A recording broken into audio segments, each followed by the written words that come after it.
Hey you guys, MrBookieboo here, and this is probably one of the last YouTube videos that I'm going to be doing from the current Lego room.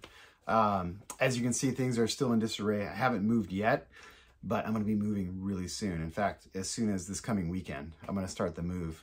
So things are in disarray here, but the new Lego room is almost complete, and I wanted to go through because I've been getting a lot of comments and a lot of questions about how I've been packing, how I've been setting everything up and getting everything ready to move.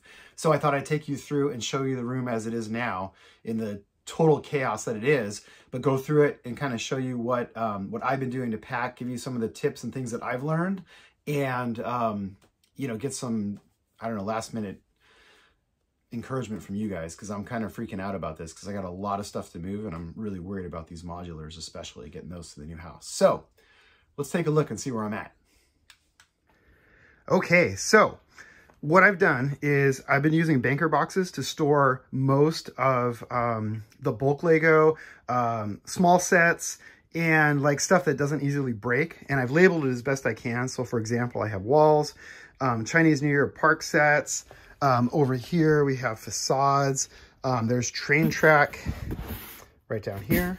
And then you can see like inside these boxes. So these are like just smaller sets, like little projects that I've worked on, stuff that's not going to break. So that's what it's in all these banker boxes. Not too worried about this stuff. It can get banged around. It'll be okay. So that's this pile here. Now, what I am worried about is all this stuff. These big sets, ships, and then of course the modulars that you see all back here. So my plan for this is to take each modular and put it in a banker box. Now, obviously I'm not gonna be able to put the lids on top of the banker boxes because most of these are way taller than a traditional banker box. But my intent is I'm gonna put one modular per banker box, and then that's gonna fit flat in my minivan that I'm moving everything in. And the idea is it's just they're all gonna be kind of like all like flat, you know, kind of packed in there so that they're going to slide around a little bit. But if by chance something falls off, you know, from Palace Cinema, let's say, it'll fall off into the Palace Cinema box. So it'll be real easy for me to figure out what goes where. Now, I'm not too worried about that though, because most of your modulars have like what I'm calling like bumpers around them. So they have the sidewalks. So even like Palace Cinema, which has the marquee, even if this slides around in the car while I'm driving, the marquee is not going to hit the walls of the box, and odds are hopefully it won't fall off. But again, even if it does, I know Palace Cinema marquee is actually in the Palace Cinema box, not a problem. Bigger stuff, like for example, Jabba's Palace. Now I built this set with the intent of actually maybe taking it to conventions someday, or using it to, or just, you know, moving it around. So this thing splits right down the middle. Same thing, one half in a banker box, another half in another box, move it, it should be fine. This thing's so over-engineered, I'm not worried about stuff falling off of this one at all. Even the mountains back here are modular. I'm probably gonna be rebuilding these in the new layout, but I will transport them as they are. They split right down the middle, and so those will transport pretty easily. Same thing with facades. Now the Ninjago sets, they're a little bit bigger. The docks, that's going to be tricky to fit in a banker box. So I'll have to figure that one out. I might have to get a slightly bigger box for that one. But Ninjago City and even the gardens, they're just going to be really tall sticking up, but it should be not too big of a deal. Some of the other things that I have, so like my Hogwarts that I've been working on, this thing, that's going to go flat. I don't know. I'll see if I have a box that can fit in. If not, you know, I'll just take my chances. I'm going to expect some of those like top tower panels to fall off. Same thing with the Great Hall.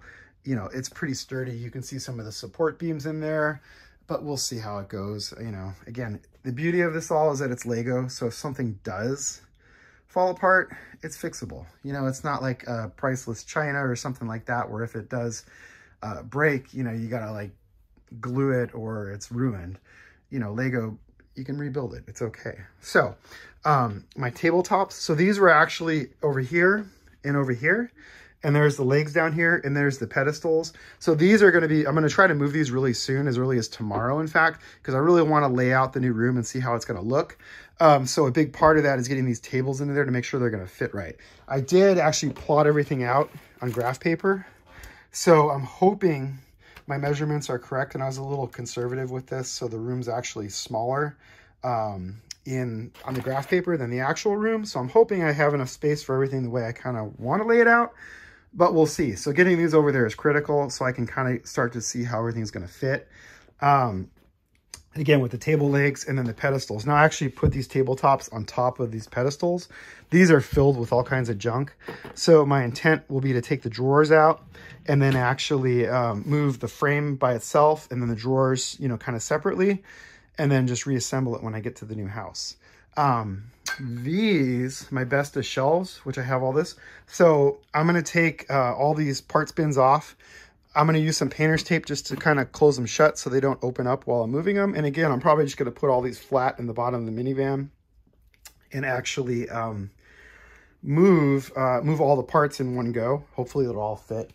I think I have enough to fill up a minivan here with all these different bins.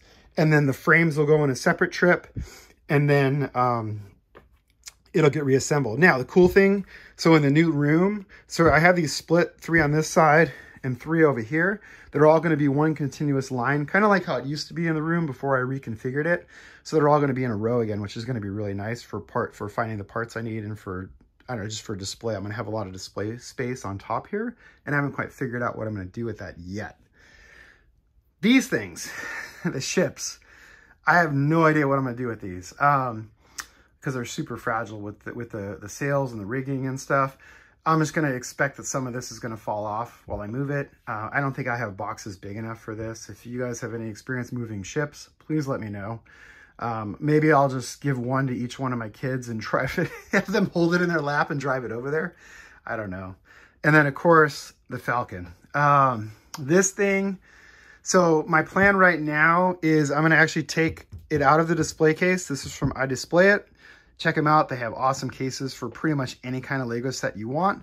I'm going to take it out of here. I think I'm going to try to move it flat because I don't want to move it, you know, vertically while it's going to tip over or something like that. So I'll move it flat. I might make some kind of a cradle for it so I don't have to take it off the stand.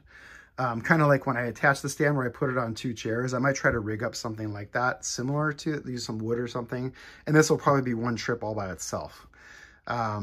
But again, I'll be documenting it, so it'll be fun. You'll get to watch and learn my successes and hopefully minimal failures as I move all this stuff. And then, of course, all these ships, the Sandcrawler, Slave 1, you know, some of these will fit in a banker box, some of them won't. This is a little too big, so I might try to find a slightly bigger box, or, you know, I don't know. I'm going to have to see. A lot of this, I'm just going to be winging it as I go. You know, again, more ships, things like that. And, of course, Disney Castle, that's going to be an interesting move. The roller coaster, luckily, that splits into 2 pieces, so I'm not too worried about that. Ferris wheel, again, it's kind of fragile, but it's fairly sturdy. So a lot of this, I'm just going to be, like I say, figuring it out as I go. So it's going to be an interesting journey for sure. So that is pretty much it. Wish me luck. If you have any last minute advice, let me know.